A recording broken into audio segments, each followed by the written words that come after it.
ಸಚಿನ್ ಪಾಂಚಾಳಿಯವರ ಆತ್ಮಹತ್ಯೆಯನ್ನು ಖಂಡಿಸಿ ರಾಜ್ಯಾದ್ಯಂತ ಇವತ್ತಿನ ದಿವಸ ಹಿಂದುಳಿದ ವರ್ಗಗಳ ಮೋರ್ಚಾ ಸ್ವತಂತ್ರವಾಗಿ ಮತ್ತು ಆಯಾ ಸಮುದಾಯಗಳು ಮಾಡುತ್ತಿರುವಂಥ ಹೋರಾಟಕ್ಕೆ ಬೆಂಬಲವನ್ನು ವ್ಯಕ್ತಪಡಿಸ್ತಾ ಇದೆ.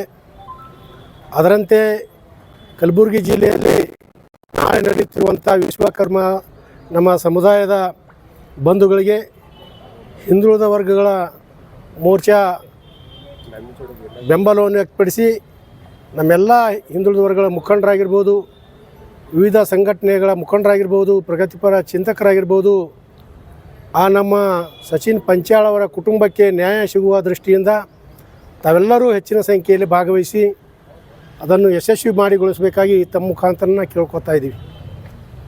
ಇವತ್ತಿನ ದಿವಸ ತಮ್ಮ ಮುಖಾಂತರ ಈ ರಾಜ್ಯ ಸರ್ಕಾರಕ್ಕೆ ವಿನಂತಿ ಮಾಡಿಕೊಳ್ಳೋದೇನೆಂದ್ರೆ, ಆ ಕುಟುಂಬ ಇವತ್ತಿನ ದಿವಸ ಆತ್ಮಹತ್ಯೆ ಮಾಡಿಕೊಂಡಿರೋದರಿಂದ ಏನು ಡೆತ್ ನೋಟ್ ಬರೆದು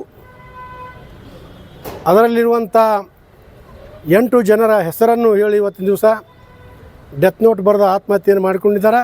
ಆ ಎಲ್ಲ ಆರೋಪಿಗಳನ್ನು ಕೂಡಲೇ ಬಂಧಿಸಬೇಕು ಮತ್ತು ಆ ಕುಟುಂಬಕ್ಕೆ 1 ಕೋಟಿ ರೂಪಾಯಿ ಪರಿಹಾರವನ್ನು ಕೊಡಬೇಕು ಮತ್ತು ಆ ಕುಟುಂಬಕ್ಕೆ ಸೂಕ್ತ ರಕ್ಷಣೆಯನ್ನು ಕೊಡಬೇಕು ಮತ್ತು ಆ ಕುಟುಂಬದ ನಿರ್ವಹಣೆಗಾಗಿ ಏನು ಒಂದು ಸರ್ಕಾರಿ ನೌಕರಿ ಕೊಡಬೇಕೆನ್ನುವಂಥ ಬೇಡಿಕೆಯನ್ನು ಕೂಡ ನಾವು ಇಡ್ತಾ ಇದ್ದೀವಿ.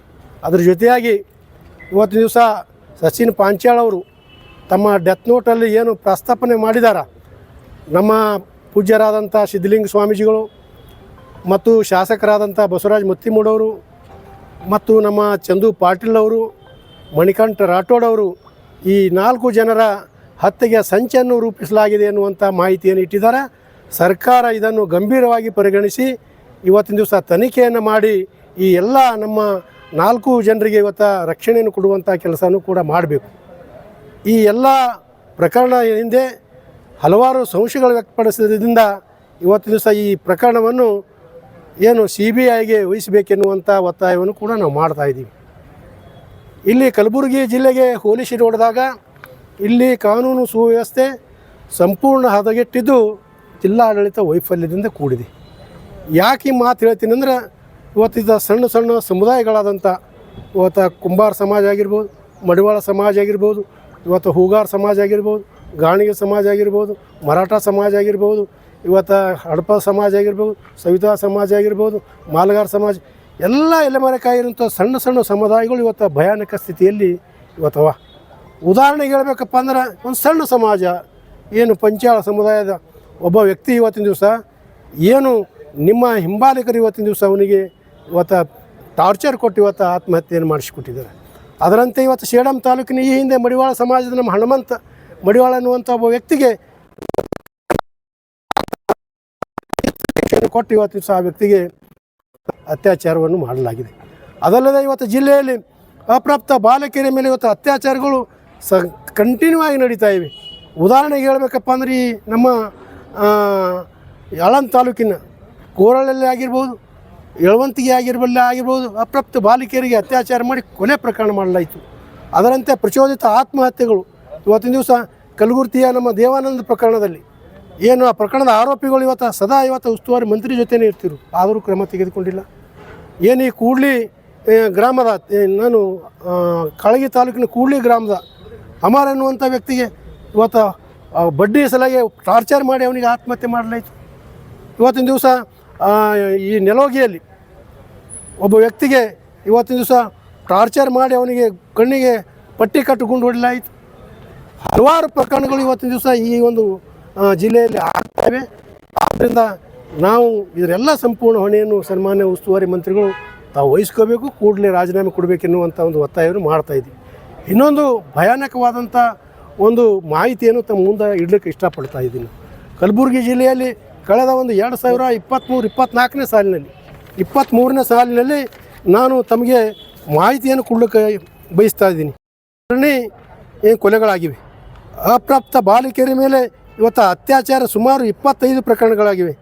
ಮಹಿಳೆಯರ ಮೇಲೆ ಮರಣಾಂತಿಕ ಹಲ್ಲೆ ಮತ್ತು ಅತ್ಯಾಚಾರ ಪ್ರಯತ್ನಗಳು 153 ಪ್ರಕರಣಗಳಾಗಿವೆ.